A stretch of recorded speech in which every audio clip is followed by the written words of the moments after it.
जय हिंद, जय भारत। पेंशनर और फैमिली पेंशनर्स के वेलफेयर से जुड़ी जानकारियों के साथ मैं रीना सुधार स्वागत करती हूं आपका मेरे इस चैनल में। आज के इस वीडियो की शुरुआत करते हुए सबसे पहले देख लेते हैं वीडियो के टॉपिक को।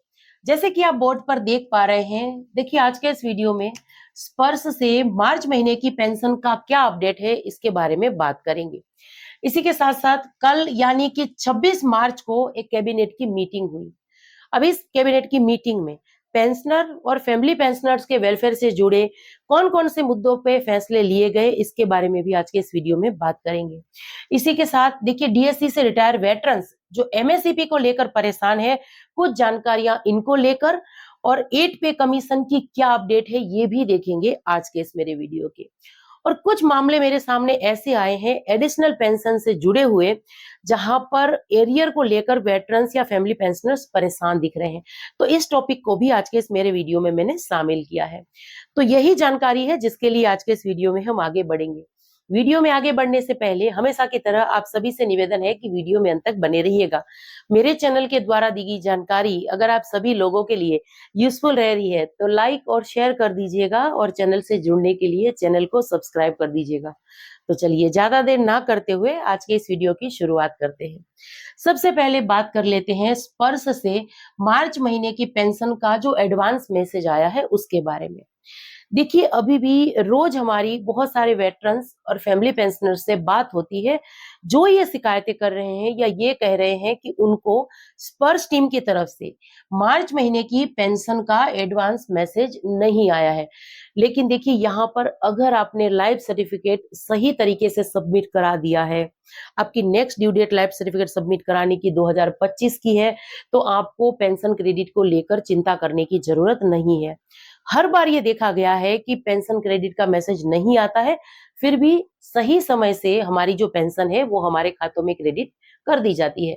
लेकिन इसी के साथ देखिए एक ध्यान रखने वाली बात ये भी है कि क्योंकि ये मार्च महीना है, क्लोजिंग वगैरह होता है, आप सब जानते हैं, तो इसी वजह से स्पर्श से जो पेंशन है, भले ही मैसेज 1 तारीख का आया है, लेकिन हो सकता है कि 2 तारीख को भी पेंशन आपके खातों में क्रेडिट हो।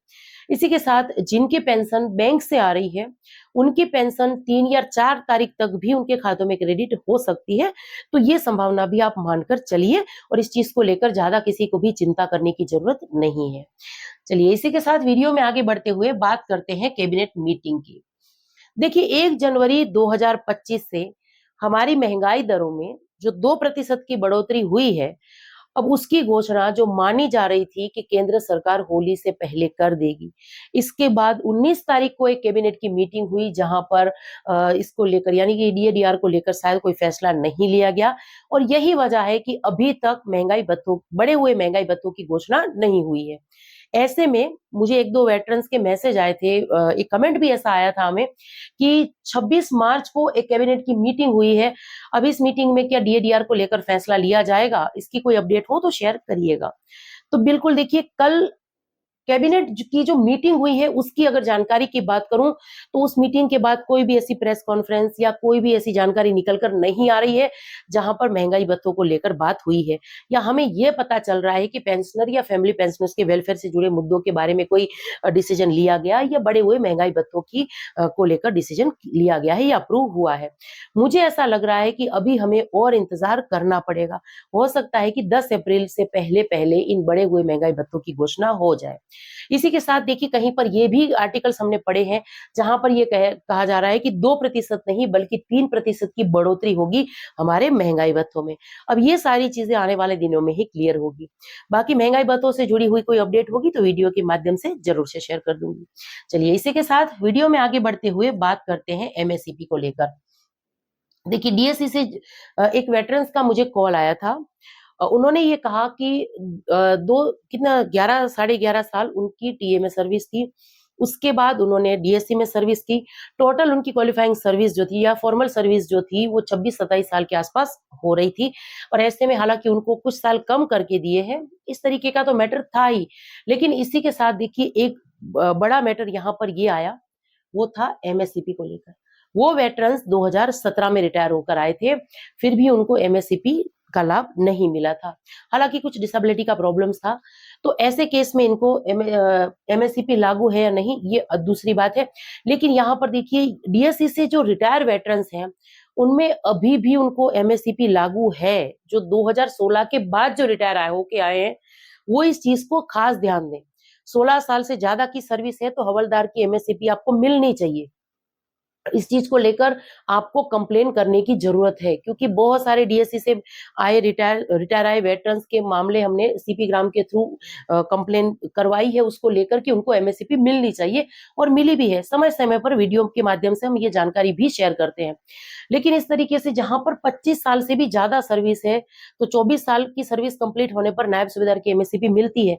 सेम यही रूल डीएससी में भी लागू होना चाहिए, और है भी। तो इस चीज को लेकर आपको अगर एमएससीपी नहीं मिली है तो उसको लेकर कंप्लेंट जरूर से दर्ज करवाइए। बाकी एमएससीपी से जुड़ा हुआ कोई सवाल है तो आप कमेंट्स कर सकते हैं या कॉल भी कर सकते हैं। चलिए इसी के साथ बात करते हैं एड पे कमीशन से जुड़ी हुई। देखिए एड पे कमीशन का गठन कब होगा, घोषणा तो हो गई, लेकिन अब इसके बाद देखिए कहा जा रहा है कि एड पे कमीशन का गठन कब होगा, क्योंकि 1 जनवरी 2026 से 8वां वेतन आयोग लागू हो जाना चाहिए। हालांकि ये लेट होता हुआ तो दिख भी रहा है। इसी के साथ 8वें वेतन आयोग से जुड़ी हुई कुछ दूसरी खबरें भी सामने निकल कर आ रही है, उसको पूरी तरीके से कंफर्म करके वीडियो के माध्यम से शेयर करने की कोशिश करूंगी। लेकिन आज की अगर बात करूं कि एड पे कमीशन से जुड़ी हुई लेटेस्ट अपडेट क्या है, तो यहाँ पर देखिए मनी कंट्रोल में मैंने ये पढ़ा था एक आर्टिकल में, एक बड़े अधिकारी के माध्यम से ये कहा जा रहा था कि अप्रैल महीने के अंत तक 8वें वेतन आयोग की कमेटी का गठन हो जाएगा। टर्म्स ऑफ रेफरेंस को कैबिनेट के सामने भेजा जा रहा है। अप्रैल महीना पूरा ही अगर ये कहूं कि 8वें वेतन आयोग को लेकर रहेगा तो ये गलत नहीं होगा। यानी कि हम अप्रैल महीने के अंत तक 8वें वेतन आयोग की कमेटी के बारे में सुन सकते हैं। बाकी इसको लेकर अपडेट होगी तो वीडियो के माध्यम से जरूर से शेयर करेंगे।